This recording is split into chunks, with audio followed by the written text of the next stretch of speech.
Hello friends, इस lecture में हम लोग शुरू कर रहे हैं नया सा सीरीज़ जो इंडिया और नेपाल के बीच के रिलेशनशिप को आपको डिफाइन करेगा।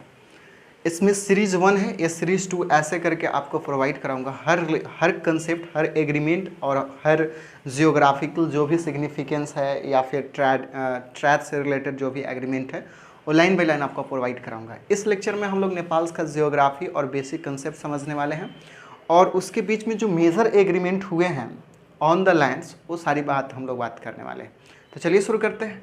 मैं हूं के कश्यप और प्यारा चैनल आपका IQ कश्यप। पहला चीज़ हम लोग समझ लेते हैं कि नेपाल का जियोग्राफी क्या है। इंडिया का जियोग्राफी हम लोग लगभग ये समझ के चलते हैं, हम लोग को आता है।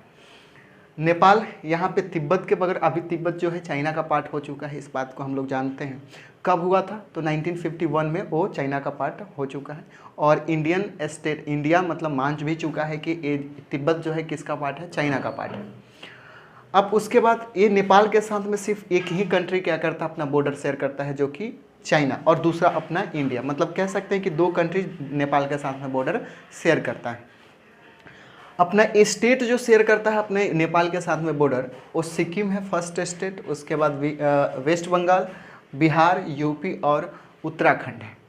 अगर हम लोग बात करें कि मैक्सिमम डिस्टेंस कौन कवर करता है, बॉर्डर कौन सा, मैक्सिमम बॉर्डर कौन सा शेयर करता है, तो अपना बिहार है, जो कि 726 किलोमीटर है, 726 किलोमीटर का डिस्टेंस ट्रैवल करता है, यहाँ से ये बॉर्डर शेयर करता है।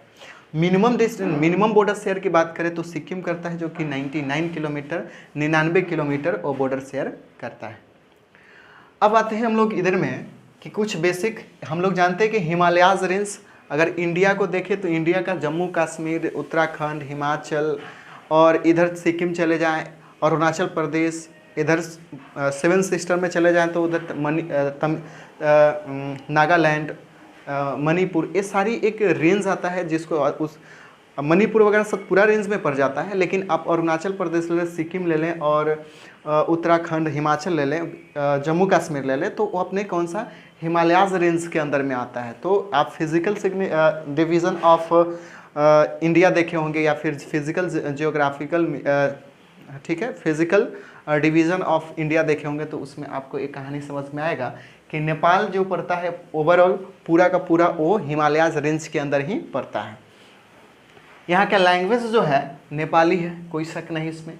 यहाँ रिपब्लिक जो है, अब देखिएगा, ये फेडरल रिपब्लिक है। फेडरल रिपब्लिक मतलब पहले जो था वहाँ पे किंग का राज हुआ करता था।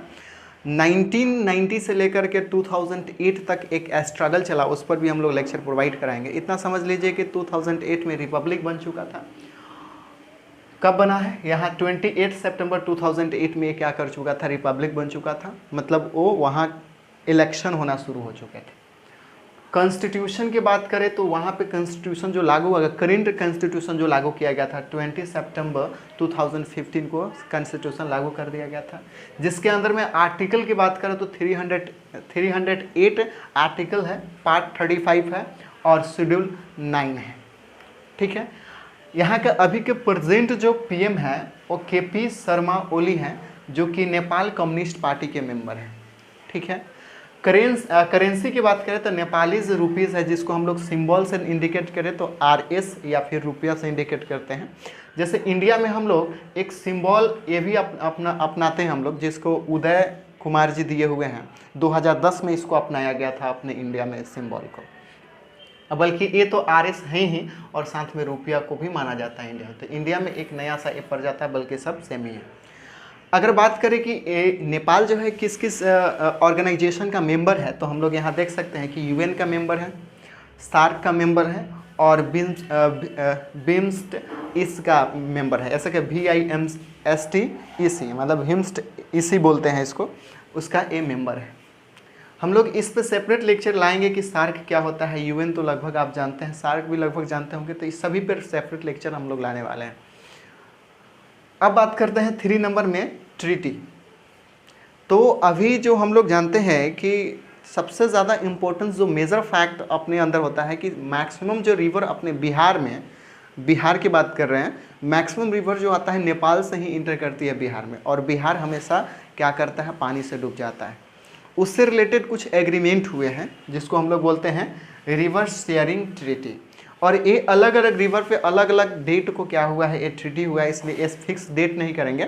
इसमें इसके अंदर 4 रिवर के ऊपर ट्रीटी हुए हैं, तो इसको सेपरेट लेक्चर हम लोग ले आने वाले हैं। इसके बाद जो लेक्चर आएगा यही रिवर शेयरिंग ट्रीटी के ऊपर ही लेक्चर मैं आपको प्रोवाइड कराऊंगा। अब दूसरा है Indo Nepal treaty of peace and friendship of 1950। ये जो है 3 महीना बाद ही ऑबलिश कर गया था, ठीक है। और ये जो एग्रीमेंट हुआ था ये नारायण सिंह जो सी नारायण सिंह थे जो कि एम्बेसडर थे अपने इंडिया का, और ये जंग बहादुर राणा जो कि उस समय का किंग थे, कह सकते हैं कि वहाँ का पीएम थे, लेकिन जब ये एग्रीमेंट हुआ था उस समय वहाँ राजा हुआ करते थे, उस समय का ये वहाँ का पीएम कह सकते हैं, ये हुआ था। उसके बाद सुगौली ट्रीटी 1815 में हुआ था जो कि ब्रिटिश गवर्नमेंट और नेपाल के किंग के साथ में हुआ था, वो भी थे राणा, इन्हीं के प्रजाति के थे कह सकते हैं। तो ये बेसिक इन्फॉर्मेशन जो था अपने कॉन्शियस नेपाल को रिलेटेड था, और इंडिया का जियोग्राफिकल नेचर आप जानते हैं, इसलिए उस पर हम लोग ज़्यादा बात नहीं कर रहे हैं। फिर अब जो हम लोग नेक्स्ट लेक्चर लेके आने वाले हैं उसमें हम लोग बात करेंगे रिवर शेयरिंग ट्रीटी के ऊपर, और इसका एक एक लेक्चर आपको लाइन बाय लाइन आपको प्रोवाइड कराऊंगा। तो चलिए फिर मिलते हैं हम लोग नेक्स्ट वीडियो में, जब तक एंजॉय करें, पढ़ाई करें।